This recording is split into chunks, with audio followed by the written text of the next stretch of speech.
নমস্কার। আপনারা অনেকে নিয়মিত আমাদের এই অনুষ্ঠানে অংশগ্রহণ করেন, নিয়মিত এই অনুষ্ঠান দেখেন, নিয়মিত আমাদের এই অনুষ্ঠানকে আপনারা আরও বেশি বেশি করে সকলের কাছে পৌঁছে দেন। আপনারা অনেকে বেশ কয়েকদিন ধরে অপেক্ষা করছিলেন যে কবে আবার সেই অনুষ্ঠান হবে। আজ আবারও শুরু হলো। বেশ কয়েকদিন বিশেষ কারণে এই অনুষ্ঠান লাইভ অনুষ্ঠান বন্ধ ছিল। রাত ৯টায় এই লাইভ অনুষ্ঠান আপনাদের প্রত্যেকের কাছে আমরা আবারও কয়েকটি বিষয় যেমন তুলে ধরি প্রতিদিনের মতন আজ একটি বিষয় আমরা উপস্থাপন করেছি। ঠিক এই সময়ের মধ্যে ময়দানে সিপিআইএম কংগ্রেস আগামী ২০ নভেম্বর বিজেপির যুব ব্রিগেড ময়দানে নামছে। তাদের ঘোষিত কর্মসূচি, তারা বাইক র্যালি সংগঠিত করবে। যতটুকু খবর, সে বাইক র্যালি শুরু হবে সাবরুম থেকে, শেষ হবে ধর্মনগরে গিয়ে। এবং এই দীর্ঘ পথে সাংগঠনিক যে ৫৫টি মণ্ডল রয়েছে, সেই মণ্ডল সেই বাইক র্যালি স্পর্শ করবে। প্রায় বিধানসভা থেকে সবকটি মণ্ডল থেকে সেই কার্যক্রমে অংশগ্রহণ করবেন যুব বাহিনী। শাসক দল যুবকদের ময়দানে নামাচ্ছে বা নামিয়ে দিচ্ছে। আপনারা প্রত্যেকে জানেন কিছুদিন আগে একটি সাংগঠনিক বৈঠক থেকে বিজেপির যুব মোর্চার সেই সিদ্ধান্ত হয়েছে। সেই সিদ্ধান্তকে বাস্তবায়িত করতে গোটা রাজ্যে ব্যাপক প্রচার শুরু হয়ে গেছে। আগামী ২০ নভেম্বর যে কর্মসূচি শুরু হবে, সেই কর্মসূচি ৭ দিন শেষ হবে, ৭ দিন ধরে চলবে। এবং সেই কর্মসূচির অঙ্গ হিসাবে প্রত্যেক জায়গায় যুবকদের উদ্বুদ্ধ করার জন্য বিশেষ পরিকল্পনা, বিশেষ কর্মসূচিও রয়েছে। এবং আপনারা প্রত্যেকেই জানেন যে এই সময়ের মধ্যে সিপিআইএম কংগ্রেস তাদের মতন করে কর্মসূচি করছে। কংগ্রেসের কর্মসূচি সংহতি পদযাত্রা চলছে, আগামী ১৯ নভেম্বর পর্যন্ত চলবে। ঠিক পরদিন ২০ নভেম্বর থেকে যুব মোর্চার কর্মসূচি শুরু হচ্ছে। সিপিআইএম তাদের সাংগঠনিক দলীয় কর্মসূচির অঙ্গ হিসাবে সম্মেলন পর্বে তারা ব্যস্ত রয়েছেন। সেদিক থেকে সম্মেলন কেন্দ্রিক নানা জায়গায় কর্মসূচি রয়েছে। আজ সম্মেলন কেন্দ্রিক সমাবেশ অনুষ্ঠিত হয়। সেই সমাবেশে সিপিআইএম রাজ্য সম্পাদক বিরোধী দলনেতা জিতেন্দ্র চৌধুরী উপস্থিত ছিলেন। তিনি সেই আয়োজনে ভাষণ রাখেন। এবং আপনারা প্রত্যেকে জানেন সুদীপ রায় বর্মন থেকে শুরু করে পিসিসি সভাপতি আশিস কুমার সাহা থেকে শুরু করে পুরো বিধায়ক টিম, কংগ্রেসের বিভিন্ন স্তরের নেতৃত্ব এই সংহতি পদযাত্রায় তারা সামিল হচ্ছেন। একাধিক জায়গায় সেই কর্মসূচি সংগঠিত হচ্ছে। সেদিক থেকে আমরা আজ আপনাদের প্রত্যেককে নিয়ে বলছি যে মাঠে সিপিআইএম কংগ্রেস আগামী ২০ নভেম্বর যুব মোর্চার শুরু, অর্থাৎ যুব মোর্চা সেদিন কর্মসূচি শুরু করছে। এবং সে মাঠে নেমে, ময়দানে নেমে যে কর্মসূচি, সেই কর্মসূচিকে জোরালো করা হচ্ছে যুব মোর্চার তরফে। সেই কর্মসূচি হয়তো আনুষ্ঠানিকভাবে ঘোষণা হতেও পারে বা নাও হতে পারে। তবে যতটুকু খবর, আগরতলার সাংগঠনিক কর্মসূচি থেকে ২০ নভেম্বর সে বাইক র্যালি যাত্রা, নমো যুব বাইক র্যালি যাত্রা তারা সংগঠিত করবেন, যার ২০ নভেম্বর সাবরুম থেকে তার যাত্রা শুরু করবে। এবং সে যাত্রা পর্বে রাজ্যের মুখ্যমন্ত্রী ডাক্তার মানিক সাহা এবং বিজেপির প্রদেশ সভাপতি সাংসদ রাজীব ভট্টাচার্য সহ অন্যান্যরা উপস্থিত থাকবেন বলে ইতিমধ্যে জানা গেছে। এবং বিজেপির যুব মোর্চার প্রদেশ সভাপতি বিধায়ক সুশান্ত দেব বিভিন্ন জায়গায় সেই কর্মসূচিকে সর্বাত্মক সফল করাই শুধু নয়, ব্যাপক অংশে যুবকদের অংশগ্রহণ করা নিশ্চিত করতে প্রচার অভিযানকে যথেষ্ট গুরুত্ব দিয়েছেন। আমরা এতটুকু বলতে পারি, বিরোধীরা যখন মাঠে ময়দানে রয়েছে নিজেদের শক্তির পরীক্ষা দিতে, শক্তির জানান দিতে, ঠিক তার পাশাপাশি এই সময়ের মধ্যে বিজেপি, শাসক বিজেপি তার যুব ব্রিগেডকে ময়দানে নামাচ্ছে। আমরা মোটামুটি কয়েকটি কর্মসূচির প্রেক্ষাপটে নেতৃত্বের বক্তব্য অবশ্যই শুনবো। আপনাদের প্রত্যেকের কাছ থেকে আমরা প্রতিক্রিয়া জানবো। আপনারা আপনাদের মতন করে কথা বলবেন, আপনারা আপনাদের মতন করে প্রতিক্রিয়া ব্যক্ত করবেন। আমরা রাজনৈতিক দলগুলোর প্রেক্ষাপট, রাজনৈতিক দলগুলোর কর্মসূচির নিরিখে যখন আপনাদের প্রত্যেকের প্রতিক্রিয়া আমরা জানার চেষ্টা করি, আপনারা প্রত্যেকে যখন আমাদের সঙ্গে নিয়মিত কথা বলেন, নিয়মিত বিষয়গুলো উপস্থাপন করেন, অনেকে রাজনৈতিক পারদ মাপার হিসাব নিকাশ করেন। অনেকে বলেন যে ২০২৮ সালে বিধানসভা নির্বাচন, তার আগে বেশ কয়েকটি নির্বাচন থাকলেও বিধানসভা নির্বাচনকে পাখির চোখ করা হয়েছে। কেউ কেউ মথাকে তার রাজনৈতিক দৃষ্টিভঙ্গি থেকে ব্যাখ্যা করেন, সরকারে থাকার বিষয়গুলো নিয়ে কথা বলেন। আমরা শুধু এতটুকু বলি, যারা রাজনৈতিক অঙ্গনে যারা আছেন, রাজনৈতিক পরিমণ্ডলে যারা আছেন, আমাদের সঙ্গে নিয়মিত যারা রাজনৈতিক ব্যাখ্যা করেন, হারির খবর রাখেন, রাজনৈতিক আলাপচারিতা যারা খুব ভালোবাসেন কিংবা বলতে পারেন রাজনৈতিক আলাপচারিতাকে যারা যথেষ্ট গুরুত্ব দিতে চান, অনেকেই বলেন রাজনীতির আলাপ একেবারে বাজারের চা স্টল থেকে শুরু করে অফিস আদালত সর্বত্রই চলতে থাকে, সেখানেও ব্যাখ্যা থাকে। কার শক্তি বেশি, কার শক্তি কম, তার চেয়ে বড় কথা হলো কে কতটা জায়গায় সাংগঠনিক কর্মসূচি সংগঠিত করতে পারছে, সেই সাংগঠনিক কর্মসূচির নিরিখে কোথাও কোথাও আক্রমণ সংগঠিত হচ্ছে কিনা, আক্রান্ত হতে হচ্ছে কিনা বিরোধীদের, এগুলোর প্রেক্ষাপটে শাসক দল কতটা ভয় পাচ্ছে বিরোধীদের, বা শাসক দল কতটা বিরোধীদের কর্মসূচিকে গুরুত্ব দিয়ে দেখছে, এসব সবকিছুই আলোচনার অন্যতম বিষয়বস্তু। আপনারা রাজ্যের নানা জায়গা থেকে কথা বলেন, নানা জায়গা থেকে রাজনৈতিক হিসাব নিকাশ নিয়ে ব্যাখ্যা দেন। রাজনীতির আলাপচারিতা যারা নানা জায়গার কথাগুলো বলেন, তারা অনেকেই বলেন যে হ্যাঁ, এখন সময়ের দাবি, এবং সময়ের দাবি মানে সেটা রাজনৈতিক প্রেক্ষাপটের বিষয়বস্তু। আমরা রাজনৈতিক দলগুলোর নেতৃত্বের যে বক্তব্য, নেতৃত্ব যে কথাগুলো আমাদের সঙ্গে নিয়মিত বলেন বা আমাদের সঙ্গে নিয়মিত সাংবাদিক সম্মেলন বা নানা প্রতিক্রিয়া ব্যক্ত করেন, সেই দিক থেকে তারা দাবি করেন যে যেখানেই তারা যাচ্ছেন সেখানে সাড়া পাচ্ছেন। শাসক বলছে শাসক সাড়া পাচ্ছে, বিরোধীরা বলছে বিরোধীরা সাড়া পাচ্ছে। শাসকের তরফে অবশ্যই সদস্যতা অভিযান বা সদস্য সংখ্যা বাড়ানো একটা অন্যতম দিক। তার পাশাপাশি যুব মোর্চার কর্মসূচিকে যথেষ্ট গুরুত্ব দিয়ে দেখছেন শাসক শিবির। বিধায়ক মন্ত্রীরা এই কর্মসূচিকে ব্যাপক অংশে যুবকদের অংশগ্রহণ নিশ্চিত করার লক্ষ্যমাত্রা তারা নিয়েছেন, এবং রাজ্যের 7টি বিধানসভা থেকেই সেখানে প্রতিনিধিরা এই কর্মসূচিতে অংশ নিচ্ছেন বলে খবর। এবং এই র্যালি যখন প্রায় 55টি বিধানসভা বা মণ্ডল স্পর্শ করে ধর্মনগরে গিয়ে পৌঁছবে, তখন অনেকে বলবেন যে হ্যাঁ, এটাই হচ্ছে সময়ের দাবি, এটাই হচ্ছে রাজনৈতিকভাবে শক্তির জানান দেওয়ার বিষয়, এটাই হচ্ছে রাজনৈতিক প্রেক্ষাপটে, রাজনৈতিক পরিমণ্ডলে নিজেদের শক্তির জানান দেওয়া এবং ক্ষমতার বিষয়গুলো আরো একবার তুলে ধরা। আমরা আরো একবার আপনাদের কাছে বলার চেষ্টা করছি যে আপনারা যারা আমাদের সঙ্গে থাকেন, নিয়মিত যারা আমাদের সঙ্গে কথা বলেন, তারা অনেকেই বলেন যে রাজনৈতিক কর্মকাণ্ডগুলো তাদের মতন করে সংগঠিত করে রাজনৈতিক দলের নেতৃত্ব সেখানে থাকেন। কেউ কেউ বলেন যে শাসক দলের কর্মসূচি যেখানে হয় সেখানে যদি 10 জন উপস্থিত থাকে, ধরে নিতে হবে বিরোধীদের 1 জনের সমান, বা শাসকের ক্ষেত্রে যদি বলা যেতে পারে 100 জন, বিরোধীদের 10 জনের সমান, 10 জন উপস্থিতিকে তার সমতুল্য মনে করা হচ্ছে। কেউ কেউ বলছেন যে বিরোধীদের কর্মসূচিতে 10 জন থাকা মানে শাসকের 100 জনের থাকার সমান। সেগুলো যারা রাজনৈতিক পরিমণ্ডলে যারা আছেন তারা তাদের মতন করে ব্যাখ্যা দেন, হয়তোবা তার আলাদা রকম ভাবে ব্যাখ্যা আপনাদের অনেকের কাছে থাকবে। আমরা একবার শুনবো আজ কর্মসূচি থেকে বিধায়ক সুদীপ রায় বর্মন কি প্রতিক্রিয়া ব্যক্ত করেছেন। আপনারা সবাই জানেন আমরা গত 31শে অক্টোবর থেকে আমাদের টানা সারা রাজ্য জুড়ে আমাদের সংহতি পদযাত্রা সংগঠিত হচ্ছে একটা উদ্দেশ্য নিয়ে।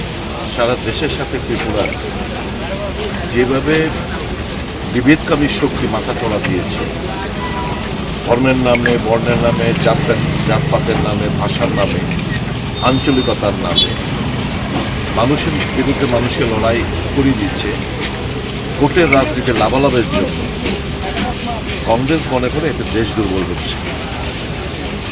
কংগ্রেস রাজনৈতিক কারণে নয়, আমরা বিশ্বাস করি দেশ তখনই এগোবে যখন প্রত্যেক ধর্মের বর্ণের মানুষ আমরা এক হয়ে দেশকে এগিয়ে নিয়ে যেতে পারি। কিন্তু দেখা যাচ্ছে শাসক গোষ্ঠী চাইছে এই যে তাদের নাড়া, তাদের স্লোগান বাটেঙ্গে তো কাটেঙ্গে, এরাই তো পাটছে, এরাই তো কাটছে, এরাই তো লুটছে দেশটাকে।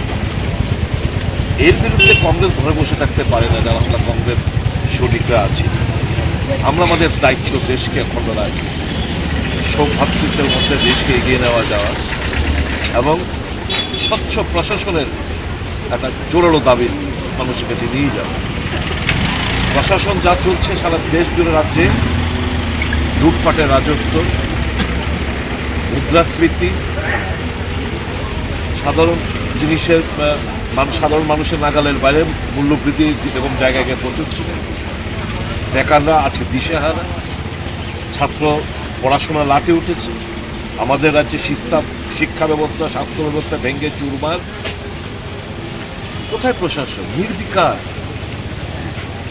নির্বিকার, কোনো হেলদোল নেই, মুখ থুবড়ে পড়ে রয়েছে আমাদের রাজ্যের প্রশাসন।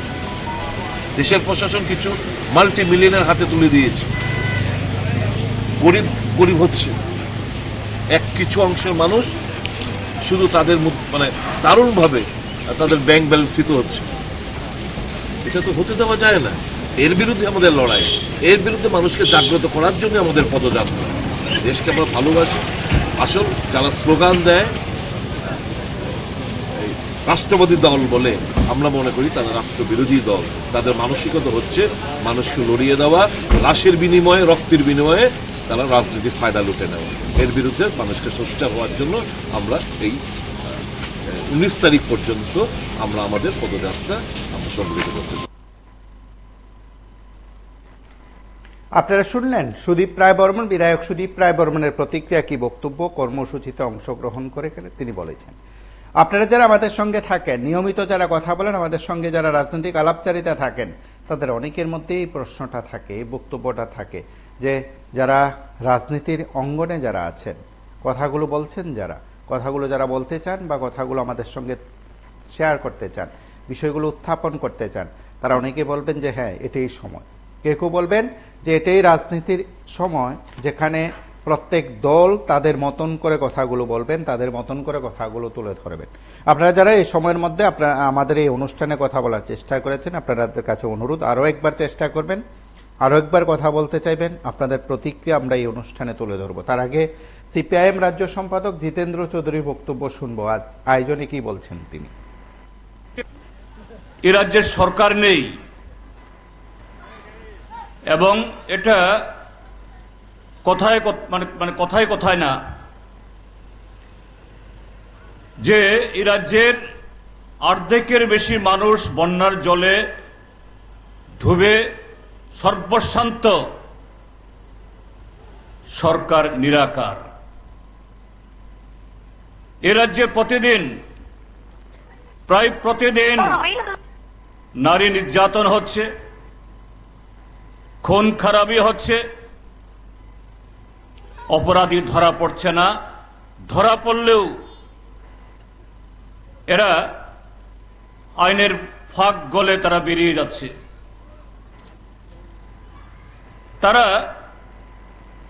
তাদের কোনো ভয় নেই, ডর নেই। সাধারণ মানুষ ভয়ে থর থর কম্পমান। এ রাজ্যে সন্তান বিক্রি এখন নিত্য নৈমিত্তিক ঘটনা। সেখানে সরকার যখন মানুষের ঘরে কাজ নেই, খাদ্য নেই, বেকারদের হাতে কাজ নেই, তারা ব্যস্ত লক্ষ লক্ষ টাকা খরচ করে তাদের ছবি ছাপিয়ে, এমনকি এই যে গেল মাসে আমাদের এ রাজ্যের সর্ববৃহৎ উৎসব দুর্গাপূজা প্রায় জবরদস্তি করে সমস্ত প্যান্ডালে মুখ্যমন্ত্রী, মন্ত্রীদের পোস্টার, তাদের ফ্ল্যাক্স লাগাতে হবে। সব জায়গায় ভাতখোলাতে যেরকম ভাবে সুশৃঙ্খল ভাবে, সুন্দরভাবে আমরা করতে পারছি, না পারার কোনো কারণ ছিল না।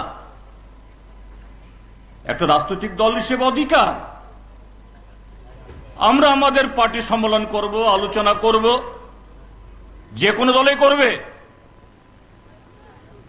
এ রাজ্যে আমরা যখন সরকারে ছিলাম অন্য দলও করত, কোনো বাধার সম্মুখীন হতো না। কিন্তু আজকে গত 6.5 বছর ধরে ত্রিপুরা রাজ্যের মধ্যে পরিবেশ নেই। কিন্তু আমরা ভারতের কমিউনিস্ট পার্টি এই কাজটা করে চলেছি। এটা এর চেয়ে খারাপ অবস্থা ছিল, তখনও আমরা করেছি। এখন যে অবস্থা আছে আমরা করছি, আমরা করব। কাকতালীয় ভাবে হোক, যেভাবে হোক, এই সময়েতে আমাদের দেশের বা রাজ্যের শাসক দল ভারতীয় জনতা পার্টিরও সাংগঠনিক এরকম প্রক্রিয়া চলছে। কি সেটা? সদস্যতা অভিযান। পত্রপত্রিকাতে ডাউস টাউস বিজ্ঞাপন বেরোচ্ছে, মুখ্যমন্ত্রী, মন্ত্রীদের, নেতাদের বক্তৃতা বেরোচ্ছে। কিছু পত্রিকাতে একেবারে রং চঙে সাজিয়ে বিশাল করে তুলছে। কি রাজ্যে যখন এইভাবে গ্রামে গঞ্জে কাজ নেই, বেকারদের কর্মসংস্থানের ব্যবস্থা নেই, অনাহারে মৃত্যু, আইন শৃঙ্খলা একেবারে অবনতির চূড়ান্ত সীমানায় চলে গেছে, সেদিকে নজর দেওয়ার সুবিধা নেই। মুখ্যমন্ত্রীও রাস্তায় নেমে গেছেন, সদস্যতাও। আপনারা চ্যানেল কি অনেকদিন টকশো কি বন্ধ ছিল মনে না? বিশেষ কারণে বন্ধ ছিল এবং আজ থেকে আবার শুরু হলো। কথা বলুন। যাই হোক, আজকের যে বিষয়টা, সিপিআইএম এবং কংগ্রেস মাঠে নেমেছেন 20 তারিখে নভেম্বরে যুব মোর্চা নামবে। আমার একটা প্রশ্ন টিভি24 এর মাধ্যমে, প্রশ্নটা হলো সিপিএম কংগ্রেস যারাই নেমেছে তারা হলো সারা ত্রিপুরা রাজ্যের মানুষ, যারা বিজেপি করে তাদের সাথেও কংগ্রেস বা সিপিএম নেমেছে। কারণ সিপিএম দাবিগুলা নিয়েছে সবটি হলো জ্বলন্ত, একদম জ্বলন্ত উদাহরণের মাধ্যমে নেমেছে এই দাবিগুলা নিয়ে যেটি বন্যার পরিস্থিতিতে। আমার প্রশ্নটা সেটা, যুব মোর্চার 20 নভেম্বর যদি নামে, সারা ত্রিপুরা রাজ্যে একটা বিশাল বড় ধরনের একটা বন্যা হয়ে গেল, যেটা মানে কখনো বয়স্ক লোক বলতে পারেনি, কিন্তু এই যে বন্যার কবলিত যারা পড়েছে তাদের এখনো সাহায্যের সহায়তা এখনো পায়নি। আমাদের বক্তব্যটা এটা। আর যারা বিজেপি মাঠে নামবে তারা কি বক্তব্য নিয়ে নামবে সেটা আমরা টিভি24 মাধ্যমে আমরা যুব মোর্চা থেকে আগামী দিন আমরা জানতে চাই। যাই হোক, সিপিআইএম অনবরত এই সমস্ত বিষয় যখন সরকার ছিল, সরকারে নেই, বর্তমানে ছিল, কিন্তু তখনও বামপন্থীরা কিন্তু আন্দোলন ডেপুটেশন দিয়ে যেত বেকার কর্মসংস্থান সমস্ত ক্ষেত্রে। কিন্তু আজকে যে 2018 সাল থেকে 2024 সালের মধ্যে বিজেপি আইপিএফটির দিকমাতা দিয়ে 3টা দলের সরকার, এই 3টা দলের সরকার ত্রিপুরা রাজ্যের মানুষকে স্তব্ধ করে দিয়েছে। কর্মসংস্থান নেই, এই রাজ্যের বেকারের চাকরি নেই, যুবক যুবতীদের চাকরি নেই, কর্মচারীদের 3% দিয়ে দিয়েছে, আরো হয়েছে। যাই হোক, কারণ আমরা চাই টিভি24 এর মাধ্যমে এই যে বিজেপি সরকারের এই যে তাদের যে বড় বড় অ্যাডভার্টাইজ গুলো অবিলম্বে বন্ধ করে মানুষের সাথে কাজ করুক। যে অ্যাডভার্টাইজ গুলার করার পরিপ্রেক্ষিতে আমরা দেখেছি, জিতেন চৌধুরী বলেছে পূজার হ্যান্ডেল নয়, পূজা বলুন, দীপাবলি বলুন, সমস্ত তাদের যে ছবিগুলো, একটা ছবি করার ক্ষেত্রে কত হাজার টাকা লাগে। একটা যদি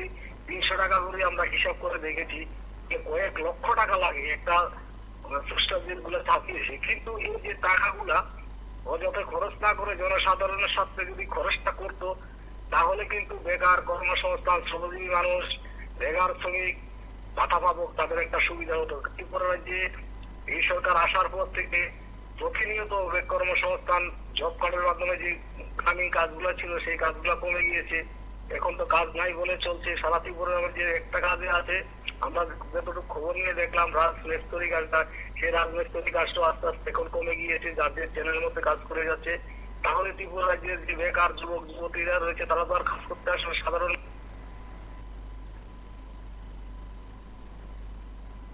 সদস্যতা অভিযান, এই বাড়ি যাচ্ছেন, সেই বাড়ি যাচ্ছেন, সভাপতি যাচ্ছেন, মন্ত্রী যাচ্ছেন, মন্ডল নেতা যাচ্ছেন। নমস্কার। কিছু কিছু পত্রিকাতে আবার বেরোচ্ছে। হ্যাঁ বলুন স্যার। বলছিলাম এই যে একটা কথা বলতে চাই আপনাদের মাধ্যমে। আমি শুনলাম আমাদের মাননীয় মুখ্যমন্ত্রী বলেছিল যে মাতাওয়ালি ত্রিপুরা সুন্দরী মন্দিরে যে ওখানকার লোকাল বামপন্থীরা কি আসে কিনা, এমন একটা বক্তব্য আমি শুনছিলাম। আর বলতে চাই, মাতাওয়ারিতে যদি এখন আমরা সাধারণ মানুষ কোনো একটা যদি অন্নপ্রাশন করতে যাই, 2, 3, 4 গাড়ি যদি আমরা নিয়ে যাই, তাদের যে পার্কিং চার্জ, আমার 14 গোষ্ঠীর আমারও কোনো সময় আমরা শুনছি না যে পার্কিং চার্জ দিতে লাগবে। এই যে পার্কিং চার্জ গুলা, এগুলা কার পকেটে লাগতেছে, এটা আমাদের মাননীয় মুখ্যমন্ত্রীকে তদন্ত করে বার করতে বলুন। আর ওখানকার যে লোকাল যে বিধায়ক, তাকেও বলুন পার্কিং চার্জ মাকে দর্শন করতে যাবে, এখানে পার্কিং চার্জ কেন, এগুলো কোথা থেকে আসছে? পাইলামি পাইছে নাকি? পার্কিং চার্জ দিতে হবে, প্রতি গাড়ি 100 টাকা পার্কিং চার্জ। হ্যাঁ, এগুলো ভারতবর্ষে আমরা কোনো সময় শুনছি? আমার বয়স আজকে আমরা 40 থেকে 42 বছর, তুমি বাটপাড়ি আরম্ভ করতে, এগুলো তো ঠিক না। তো ত্রিপুরা সুন্দরী মায়ের নামে কত বড় বড় ডায়লগ মারছে ওদের মুখ্যমন্ত্রী মানিক শাহ। এগুলো কি চলে? পার্কিং চার্জ প্রতি গাড়ি 100 টাকা। এই বার্তাটা যাতে তাদের কাছে যাতে পৌঁছে যায়। বসে বসে আবার ডায়লগ মারতে আছে, ত্রিপুরাটারে ধ্বংস করতেছে, আবার আবার বসে বসে ডায়লগ মামা মারতেছে। গরিব মানুষের পকেটে লুটতে আছে দুনিয়া পাইলামি। পার্কিং চার্জ কোথা থেকে আছে? তাহলে একে বলুন ইমিডিয়েটলি এগুলো যাতে বন্ধ করা হয়। মাকে দর্শন করতে যাবে, বলে পার্কিং চার্জ দিতে হবে 100 টাকা গাড়ি। হ্যাঁ, মোবাইল মূল্য না নাকি? এই বার্তাটা যাতে মানুষের কাছে পৌঁছে যায়, আমি আপনাদের কাছে অনুরোধ করছি। বসে বসে এরা ফাজলামি করতেছে। আজকে আমি বিগত কয়েকদিন আগে আমি গিয়েছি, 5টা গাড়ি গেছে 500 টাকা রেখে দিয়েছি, বলছে পার্কিং চার্জ। ফাজলামি সব মাকে দিয়ে ফাজলামি করা হচ্ছে। নমস্কার স্যার। বেরোচ্ছে যে তাদের যে কোটা লক্ষ্যমাত্রা তা ছাপিয়ে যাবে। কেউ কেউ বলছে 12 লাখ 13 লাখ মেম্বারশিপ হবে। নমস্কার, কে বলছেন? কখনো বেরোচ্ছে। নমস্কার। হ্যাঁ বলুন। হ্যাঁ, কংগ্রেস মাঠে, সিপিএম মাঠে, তো এই জন্য বিজেপিও মাঠে নামবে। ওরা যদি মাঠে না নামতো বিজেপি মাঠে নামতো না। এই মাঠে নেমেছে বলে তো কংগ্রেসের মাঠে নেমেছে বলে তো এখন বিজেপি মাঠে নামবে। ওদের দেখে দেখে ওরা বুঝতে পারবে, না ওদের মুখ লোকাল এখন আগে নেই, ওদেরকে দেখাতে হবে আমরা মাঠে আছি। এখন আমার সমস্ত রাজনীতি দলের মাঠে বক্তব্য হলো যে আপনাদের মেন এজেন্ডাটা কি নিয়ে নামছেন। আমার সবার কাছে একটা প্রশ্ন থাকে, আমরা যেভাবে জিনিসের দাম বাড়ছে, দ্রব্যের দাম বাড়ছে, ওষুধের দাম বাড়ছে, এটাকে নিয়ে কেউ কোনো প্রতিবাদ করে না, কোনো আন্দোলন নেই, কোনো সমাবেশ নেই। দ্রব্যমূল্য নিয়ে সবজিগুলো অস্বাভাবিক দাম, ওষুধ তো সীমাহীন দাম বাড়ছে, হু করে বাড়ছে, অন্যান্য নিত্য জিনিসের দাম হু করে বাড়ছে, তেলের দাম বাড়ছে। এখন তারা কি করে গভর্নমেন্ট নাকি যারা যেগুলো বাড়ি দিল, তারপর আপনার ইলেকট্রিসিটি বিল বাড়ালো। আমার প্রশ্ন হচ্ছে যে সরকার তুমি কার? তুমি কি সরকার কার জন্য কাজ করছো? কার এগুলো মানে কার মধ্যস্থিতি বাড়াচ্ছে? আমরা সারা মাসে একটা যেটা ওদের কি কোনো ইয়ে নেই যে এইভাবে যদি বাচ্চাকে আমরা তো সারা মাস দেখো করতে আমরা একটা পুরো গরিব মধ্যবিত্ত পরিবারটা কি হয়ে যাবে? আপনার যখন আজকে দিনে বলেছে আমরা কিভাবে ভালো, আমি যদি বলি আন্তর্জাতিক ইন্টারন্যাশনাল মার্কেট, হ্যাঁ সব ঠিক আছে, কিন্তু ভালো তো না, ভালো তো এখন সাধারণ মানুষের পক্ষে কি, গরিব মানুষের পক্ষে কি তুমি যারা ইয়ে দিবে ওরা পক্ষে ওরা জানবে কি কত কষ্ট হচ্ছে। আর যাদের ঘরের মধ্যে রোগী আছে, অসুস্থ রোগী আছে, রেগুলার মেডিসিন খেয়ে চলতে হয়। আজকে আমি জানি আজকে একটা দাম হলে আপনি 1 মাস পর দেখুন অনেকটা দাম বেড়ে যাচ্ছে। কেউ তো একটা প্রতিবাদ করছে না, কেউ তো সরকারের কাছে একটা আলাপ করছে না। ইভেন সরকার পক্ষ তো নীরব, বর্তমান সরকার তো নীরব। আপনাদের জিনিসের দাম বাড়ছে, কোনো প্রতিবাদ নেই। যদি কোনো মানুষ প্রতিবাদ করতে চায় ওদের উপর উল্লা এখন তো দেখছি কিনা আগে দেখেছি কেউ কোনো প্রতিবাদ করতে পারতো, প্রতিবাদ করতে পর পুলিশ লেগে যেত, গুন্ডা বাহিনী মাঠে গিয়ে বাড়াইতো, বাড়ি করে হামলা যদি করতো, প্রতিবাদ করতো না। সাধারণ মানুষের জন্য তো আপনারা আন্দোলন করবেন, সাধারণ মানুষের জন্য তো সাধারণ মানুষের মঙ্গলের জন্য কলমের জন্য আপনারা এগুলি প্রতিবাদ করবেন। সমাজ আলোচনা সমাজ ভালো কাজের আলোচনা হবে, প্রশংসা হবে, খারাপ কাজের সমালোচনা করতে হবে। সরকার হালকা দিয়ে থাকুক, যে হোক। কখনো বেরোচ্ছে ওই সেপ্টেম্বর মাসে শেষ হবে। সেপ্টেম্বর মাস শেষ হয়ে অক্টোবর শেষ হয়ে গেল, এখন নভেম্বর, এখনো দেখি চলছে।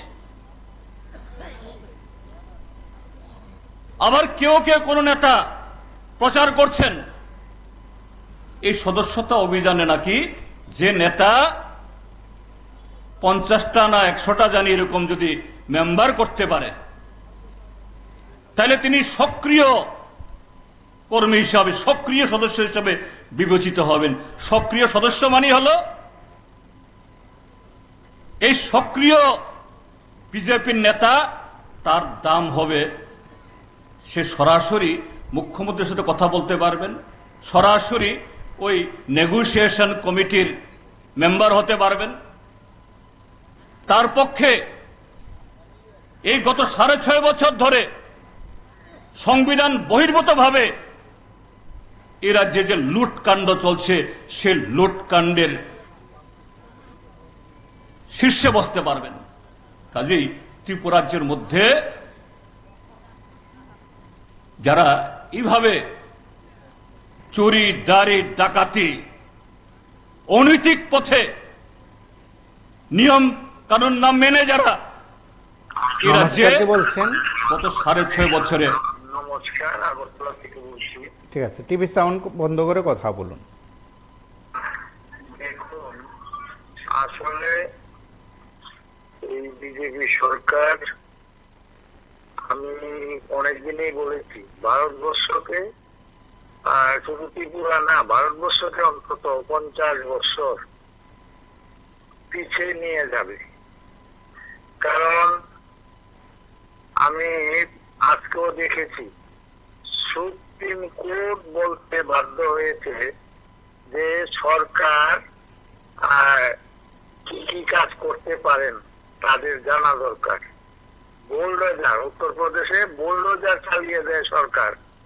এই যে সাধু একজন মুখ্যমন্ত্রী আছেন, এরা এদের মতো আরএসএস এর মতে কাজ করে। কাজেই ত্রিপুরা রাজ্যে এর চেয়ে ভালো কাজ হবে আশা করাটাও আমাদের অন্যায়। কারণ আমরা কিন্তু বুঝতে পারি নাই যে এই বিজেপি সরকার এরকম সর্বনাশ করবে। কারণ বহু মানুষ আনন্দে বিজেপিকে ভোট দিয়েছে, মিস করে চাকরি। একটা বোকা পৃথিবীতে লোক আছে। আর যে নাকি আপনার লজ্জার কথা, আমি অনেকদিন বলেছি, বিশ্বের কোন রাষ্ট্রনায়ক স্বামী স্ত্রী ছাড়াছাড়ি এটা আছে নাকি? এর চেয়ে বেহায়া প্রধানমন্ত্রী সারা বিশ্বে বোধ আর নেই। কাজেই এদের কাছে ভালো আশা করা আমাদের অন্যায়। এটাই আমার বক্তব্য। নমস্কার।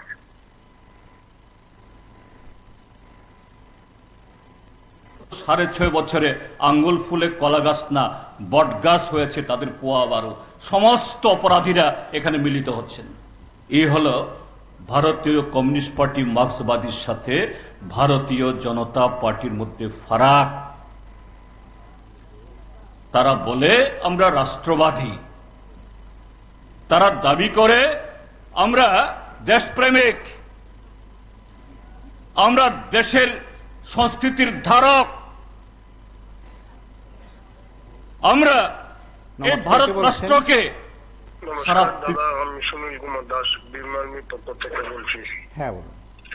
আমার বলা হলো, এই যে বিজেপি গভর্নমেন্টটা, এটা বিদেশি শাসক, বিদেশি শোষণকারী দল এবং বিদেশি সরকার মোতাবেক চলতেছে, বিচার দ্বারা চলতেছে।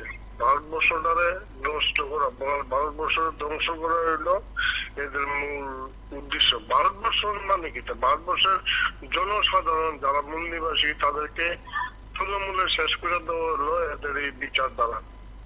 এটা ভয়ঙ্কর পরিস্থিতি ভারতবর্ষে এরা সৃষ্টি করে দিছে।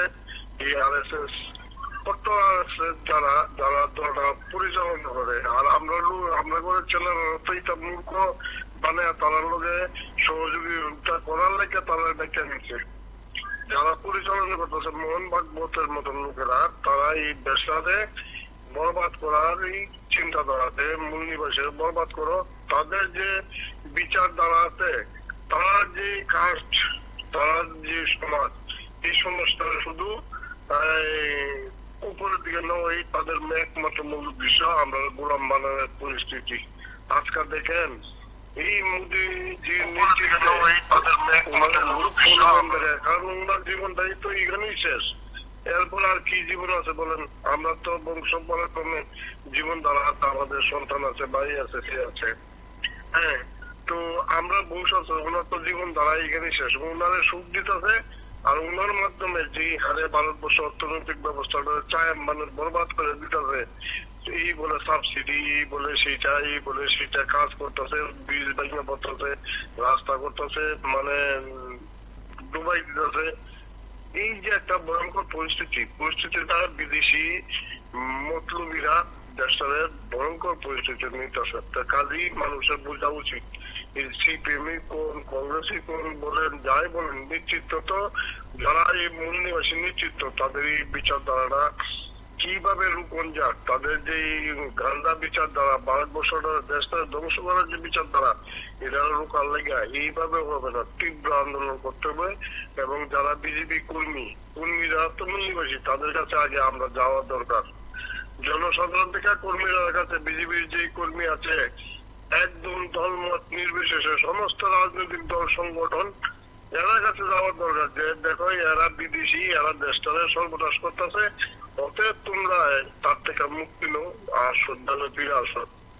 এবং যারা মৃত্যুদণ্ড সব দিকে জেলা ঢুকবেন, এই যে ভারতবর্ষে এত টাকা সাবসিডির টার্মে টাকাগুলি ফান্ডে, নিজেদের ফান্ডে আনলো, এরপরে এই রাস্তাঘাট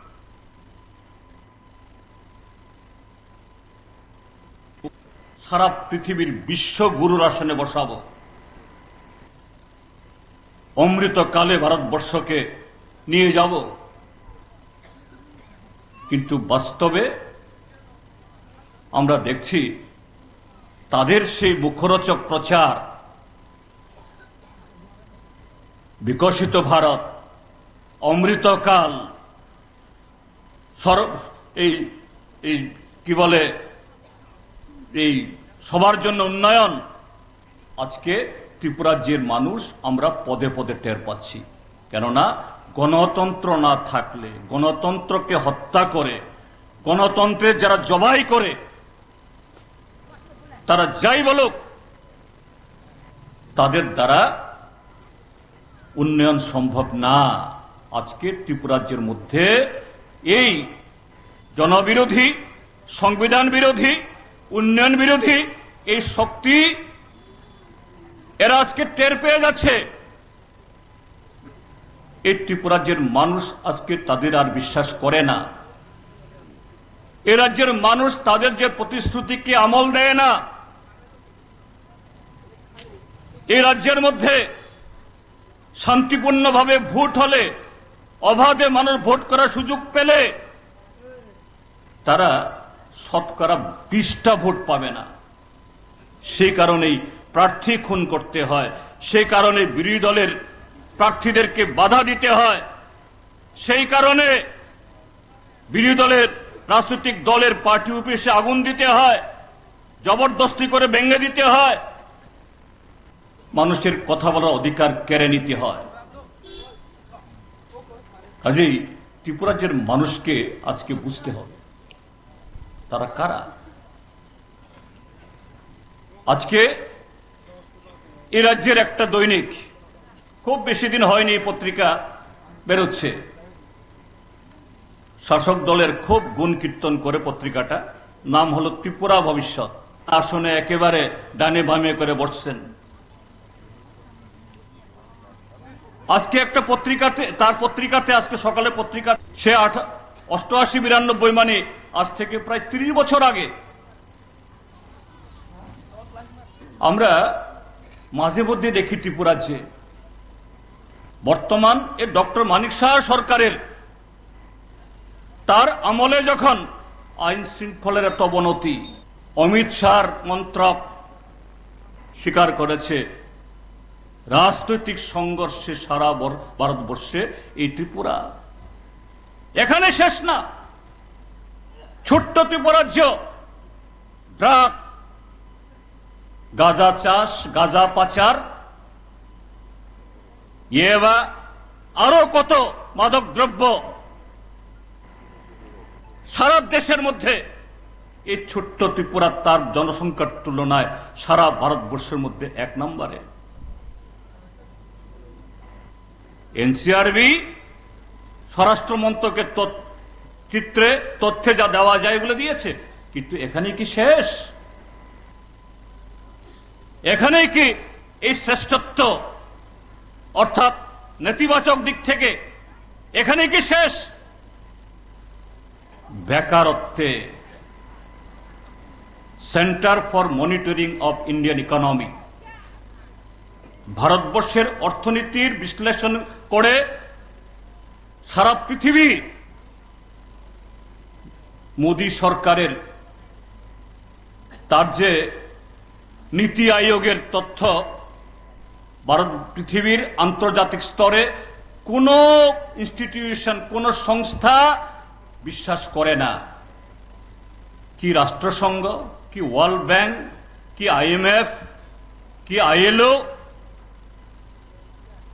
ভারতবর্ষ সম্পর্কে কোন তথ্য যদি তারা তুলে ধরে, এটা হলো centre for monitoring Indian economy.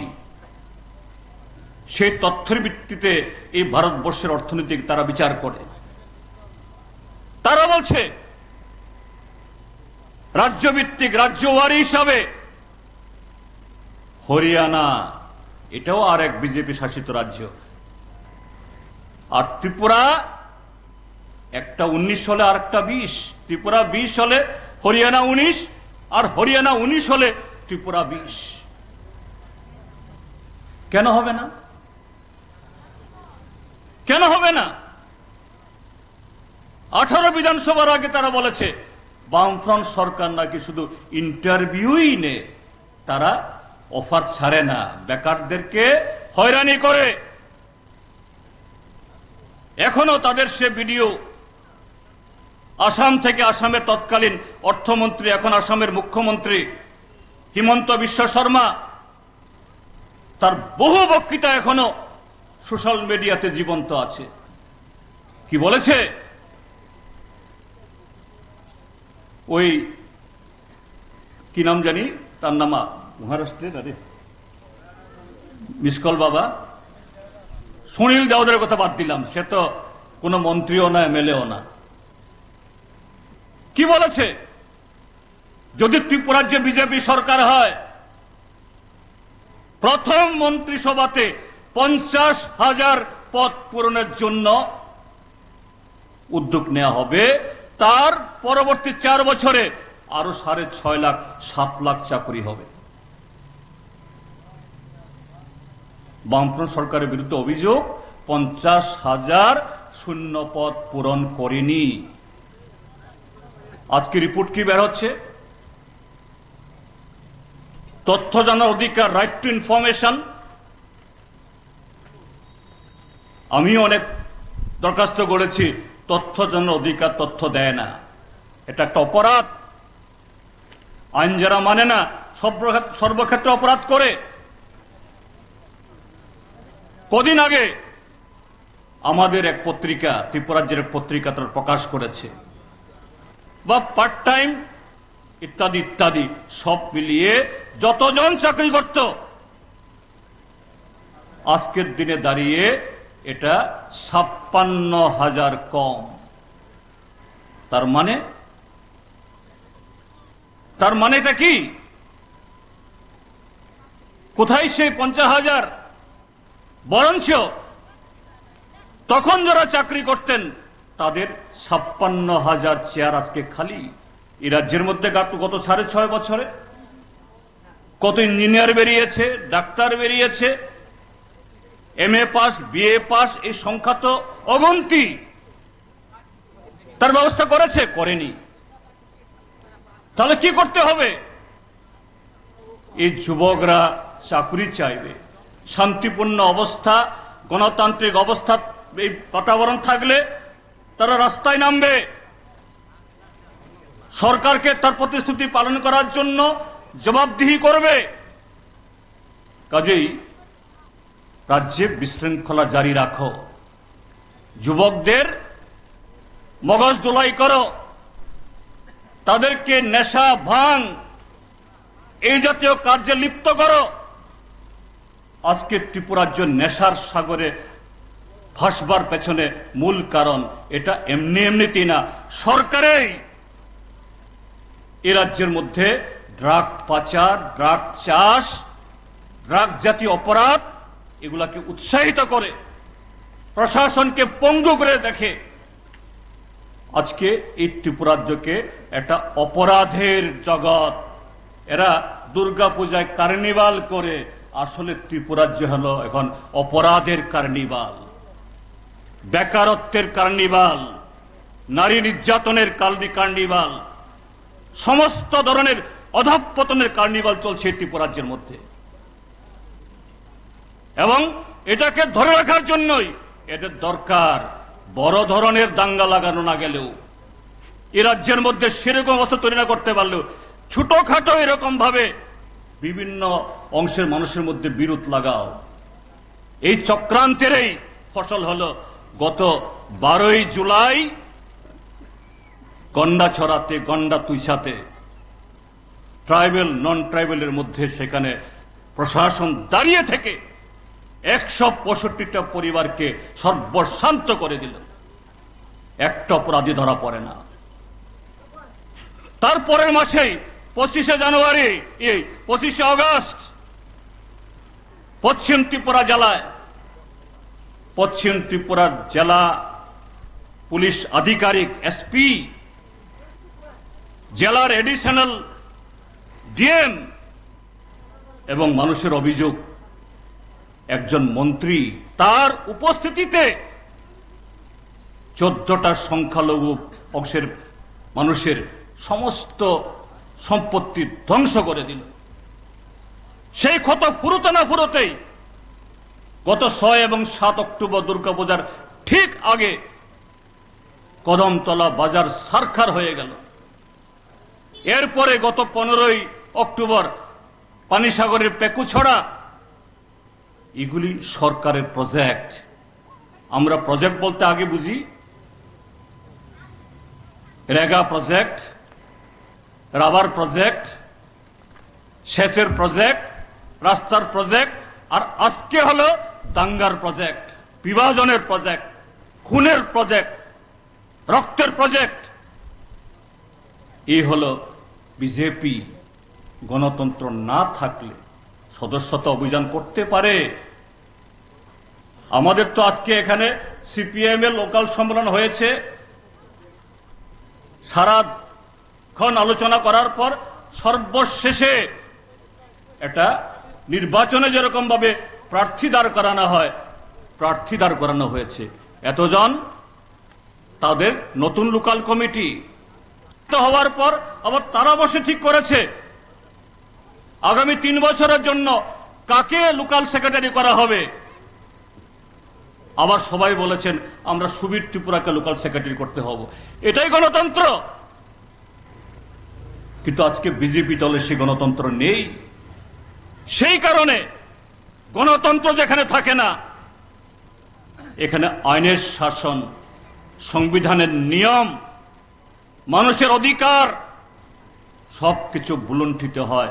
আজকে বিজেপির নেতৃত্বে ত্রিপুরা রাজ্যের মধ্যে সাথে ত্রিপুরা মথা এই বিজেপিকে সাহায্য করার জন্যই একটা সময়েতে বিজেপির বিরুদ্ধেও লম্বা চড়া কথা বলেছিল।